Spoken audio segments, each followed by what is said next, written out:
Good morning students. आज का हमारा टॉपिक है भारतीय राष्ट्रीय आंदोलन के अंतर्गत उग्रवादियों का उदय 1986-1919 के मध्य। तो कांग्रेस की स्थापना के बाद अर्थात 1885 के बाद आरंभिक कुछ वर्षों में कांग्रेस की सदस्य संख्या और लोकप्रियता में काफ़ी वृद्धि हुई। इस उदारवादी युग में कांग्रेस का आंदोलन केवल एक उच्च वर्गीय आंदोलन ही बना रहा। सामान्य जनता पर कांग्रेस के इस आंदोलन का बहुत कम प्रभाव पड़ा। 1905 ईस्वी तक कांग्रेस विधानसभाओं में निर्वाचित सदस्यों में वृद्धि करने, भारत सचिव की काउंसिल में भारतीयों को नियुक्त करने और सरकारी नौकरियों में भारतीयों को अंग्रेजों के समान अवसर देने आदि मांगों के लिए सरकार को समय समय पर ज्ञापन देती रही, अनुनय विनय करती रही। लेकिन ब्रिटिश सरकार कांग्रेस की इन मांगों की निरंतर उपेक्षा करती रही और 1890 के बाद तो ब्रिटिश सरकार स्पष्ट रूप से कांग्रेस विरोधी हो गई। अब कांग्रेस नेतृत्व की इस आवेदन निवेदन की नीति की असफलता ने देश में और स्वयं कांग्रेस के भीतर भी असंतोष पैदा कर दिया। 1893 में अरविंद घोष ने कांग्रेस की इस अनुनय विनय की नीति की कड़ी आलोचना की और 20वीं शताब्दी के आरंभ में सामान्य जनता में भी कांग्रेस के प्रति असंतोष फैल गया। इस असंतोष की अग्नि से राष्ट्रीय आंदोलन में उग्रवाद का जन्म हुआ। कांग्रेस के प्रति सरकार की विरोध नीति के कारण शिक्षित भारतीयों में एक नवीन राजनीतिक चेतना पैदा हुई। लोगों ने ये स्पष्ट रूप से देखा कि सिर्फ आवेदन निवेदन और ब्रिटेन में प्रचार से कुछ भी प्राप्त नहीं हो सकता, कुछ भी हासिल नहीं हो सकता। देश के अंदर कुछ भी किए बिना ब्रिटिश शासकों से कुछ भी मिलने वाला नहीं है। कांग्रेस की आवेदन नीति की घोर प्रतिक्रिया हुई, घोर विरोध हुआ, जिससे कई नेता उभर कर सामने आए, जिनकी मांगें आमूल परिवर्तन के साथ साथ उग्रवादी रही। इस वजह से राष्ट्रीय आंदोलन में उग्रवाद का जन्म हुआ और इसके समर्थक उग्रवादी कहलाए। जहां उदारवादियों को बुद्धिजीवी और शहरी मध्यम वर्ग से सहयोग प्राप्त रहा, वहां ये नए नेता, ये उग्रवादी नेता निम्न मध्यम वर्ग, विद्यार्थियों और यहाँ तक कि मजदूरों और किसानों के पास भी अपीलें लेकर गए। उदारवादी ब्रिटिश शासन के अंतर्गत सुधार चाहते थे और सामाजिक समानता की मांग इस आधार पर करते थे कि वे ब्रिटिश सरकार के प्रजा हैं। उदारवादियों ने इंग्लैंड के निवासियों से अपील की और अपने विश्वास का आधार ब्रिटिश इतिहास और अंग्रेजी राजनीतिक विचारधारा को बनाया। लेकिन उग्रवादी कहते थे कि सामाजिक समानता और राजनीतिक स्वतंत्रता उनका जन्मसिद्ध अधिकार है। उदारवादी पश्चिमीकरण की नीति के समर्थक थे, जबकि उग्रवादियों ने भारतीय संस्कृति से ही प्रेरणा ग्रहण की और धार्मिक देशभक्ति की भावना को बढ़ावा दिया। उदारवादियों की अनुनय विनय की नीति उग्रवादियों की दृष्टि में भिक्षावृत्ति की नीति थी। वे राजनीतिक दासता से मुक्ति प्राप्त करने के लिए आत्मनिर्भर और आत्मविश्वासी होना आवश्यक मानते थे, जो कि स्वदेशी बहिष्कार और निष्क्रिय प्रतिरोध से प्राप्त किया जा सकता था। उग्रवादियों को अंग्रेजों पर और अंग्रेजों की नीतियों पर तनिक भी विश्वास नहीं था। वे भारत की प्राचीन सभ्यता और संस्कृति में दृढ़ आस्था रखते थे। कांग्रेस के कार्यकर्ताओं में ही कुछ भिन्न राजनीतिक विचारधारा और कार्यनीति वाले लड़ाकू राष्ट्रवादियों के नए दल का कांग्रेस के अंदर ही उदय और विकास हुआ। 19वीं शताब्दी की प्रथम दशक में इस दल का उदय हुआ, जिसे गरम दल कहा जाता है। इस दल के प्रमुख नेता थे बाल गंगाधर तिलक, बिपिन चंद्र पाल, लाला लाजपत राय और अरविंद घोष, जिन्हें हम लाल बाल पाल के नाम से जानते हैं। अगर हम उग्रवादी दल के उदय के कारणों की बात करें तो कुछ महत्वपूर्ण कारण रहे जिन्होंने उग्रवादी दल के विकास में योगदान दिया। इनमें सबसे पहला कारण है कांग्रेस की मांगों की उपेक्षा। 1885 से 1905 ईस्वी तक ब्रिटेन में अनुदार दल की सरकार रही। यह दल या सरकार भारत में किसी तरह के सुधार का पक्षपाती नहीं था और उसने भारतीयों के प्रति प्रजातीय विभेद की नीति को भी व्यापक रूप से लागू किया। 1892 ईस्वी के सुधार अधिनियम के द्वारा केवल भारतीय सदस्यों की संख्या में वृद्धि हुई, किंतु प्रत्यक्ष निर्वाचन के सिद्धांतों को स्वीकार नहीं किया गया। कांग्रेस की मांगों के फलस्वरूप न तो अंग्रेजों की प्रतिक्रियावादी नीति में और न ही प्रजातीय विभेद की नीति में कोई परिवर्तन आया, कोई कमी आई। कांग्रेस निरंतर ब्रिटिश सरकार से विधान परिषदों के विस्तार, निर्वाचित सदस्यों की संख्या में वृद्धि और सरकारी नौकरियों में भारतीयों को अंग्रेजों के समान अवसर देने की मांग करती रही, लेकिन ब्रिटिश सरकार इन मांगों की निरंतर उपेक्षा करती रही। इससे कांग्रेस के कुछ नौजवान नेता बेचैन हो उठे। इन नेताओं में बाल गंगाधर तिलक, बिपिन चंद्र पाल और लाला लाजपत राय प्रमुख थे। उग्रवाद के उदय का दूसरा महत्वपूर्ण कारण था भारत का तीव्र आर्थिक शोषण। अंग्रेजों ने इंग्लैंड को लाभ पहुंचाने के लिए सभी उद्योगों को समाप्त कर दिया और भारत को केवल कच्चे माल की मंडी बना दिया। इसके परिणाम स्वरूप भारत से करोड़ों रुपया प्रतिवर्ष बाहर जाने लगा और भारत की जनता दिन प्रतिदिन निर्धन होती चली गई।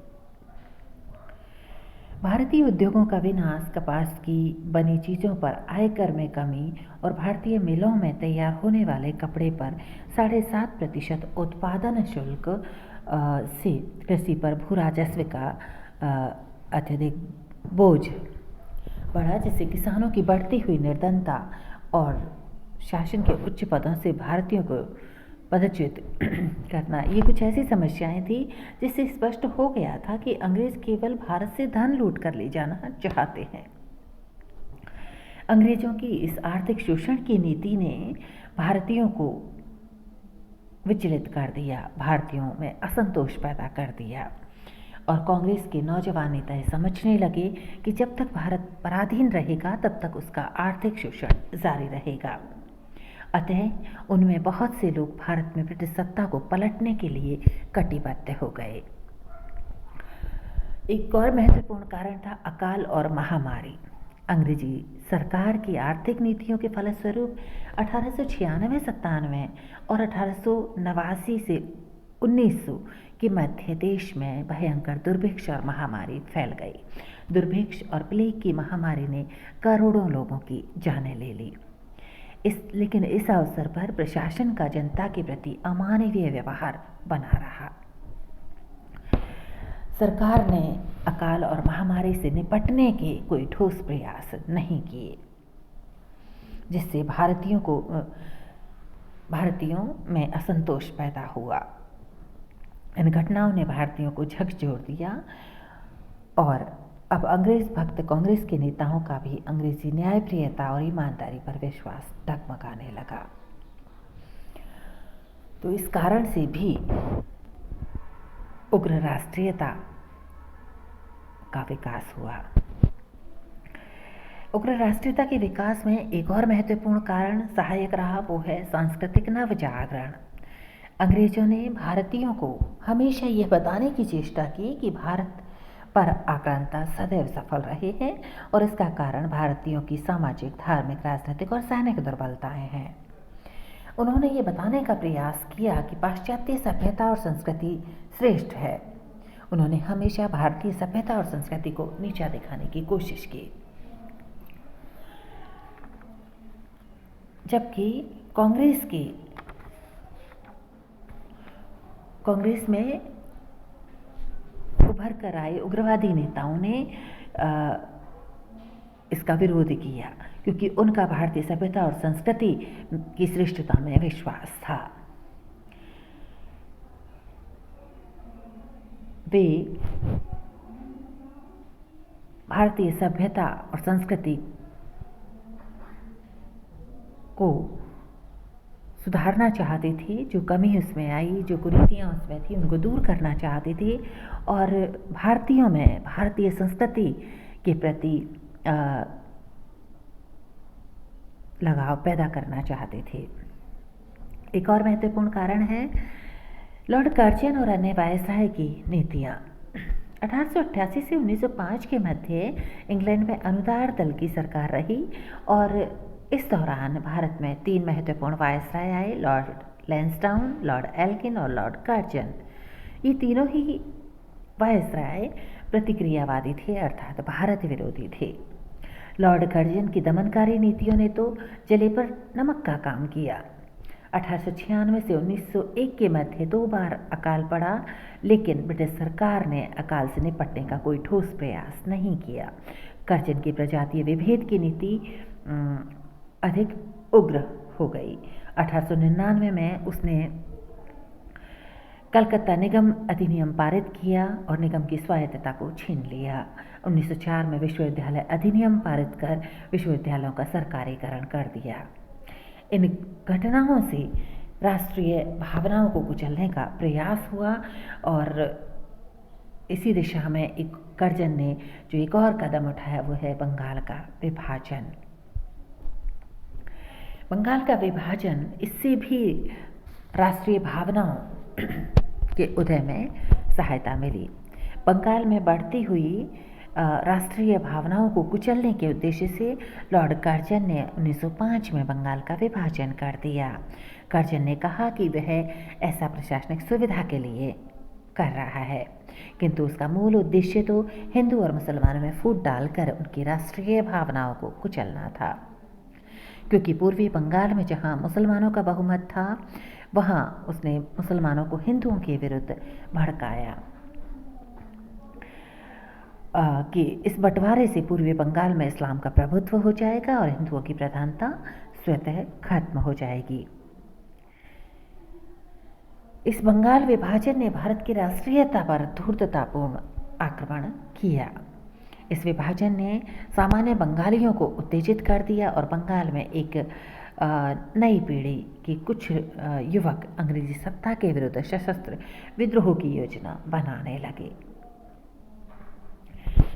इसके अलावा एक और महत्वपूर्ण कारण था विदेशी घटनाएं।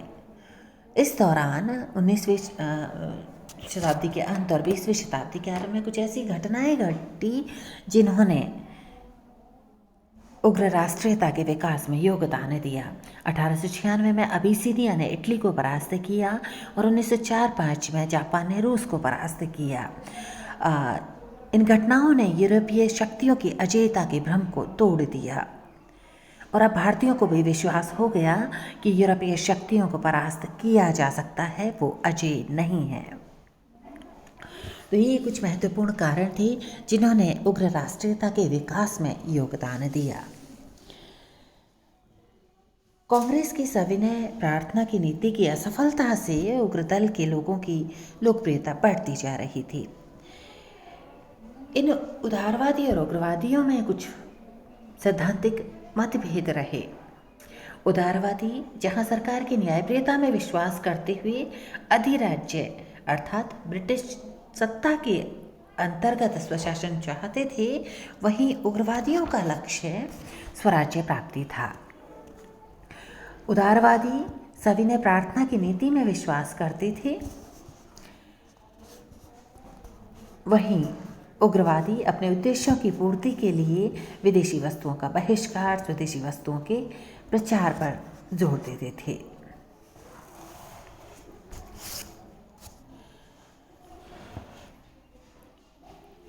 ब्रिटिश सरकार ने उग्रवादियों को कुचलने के लिए दमन चक्र छोड़ दिया। उन्होंने लाला लाजपत राय को बंदी बनाकर मांडले जेल भेज दिया और 1908 में समाचार पत्र अधिनियम द्वारा समाचार पत्रों की स्वतंत्रता खत्म कर दी। 1908 में केसरी समाचार पत्र में सरकार के विरुद्ध लिखे गए लेख के आधार पर लोकमान्य तिलक को 6 वर्ष की सख्त सजा सुना दी गई। 1911 में षड्यंत्रकारी सभा अधिनियम पारित कर सार्वजनिक सभाओं पर भी पाबंदी लगा दी। लेकिन इसके बावजूद उग्रवादी दल की कार्यविधि निरंतर जारी रही। उग्रवादी दल के नेता अंग्रेजी साम्राज्य को भारत के विकास में हानिकारक समझते थे, क्योंकि उनका भारत की सभ्यता और संस्कृति में पूरा विश्वास था। इसलिए वे स्वराज्य की मांग कर रहे थे। इनका लक्ष्य ब्रिटिश सरकार को प्रभावित करने के लिए प्रभावशाली ढंग से आंदोलन करना और लोगों में त्याग और बलिदान की भावना उत्पन्न करना था, ताकि शासकों को विवश होकर उनके सामने झुकना पड़े। अपने उद्देश्य की पूर्ति के लिए विदेशी वस्तुओं का बहिष्कार, स्वदेशी वस्तुओं का प्रचार और आश्रय शिक्षा पर अधिक बल देते थे। उग्रवादियों का कार्यक्रम केवल सत्याग्रह और विदेशी वस्तुओं के बहिष्कार तक ही सीमित नहीं था। वे राष्ट्रीय शिक्षा पद्धति की भी स्थापना करना चाहते थे, ताकि इस प्रकार की शिक्षा से ऐसे देशभक्त और स्वयंसेवक निकल सकें जो आत्मनिर्भरता और स्वतंत्र कार्यवाही में विश्वास करते हों, ताकि सरकार पर निर्भरता कम की जा सके। तो ये थी उग्रवादियों की कार्यविधि, जिसके माध्यम से, जिस पर चलकर वो स्वराज्य हासिल करना चाहते थे।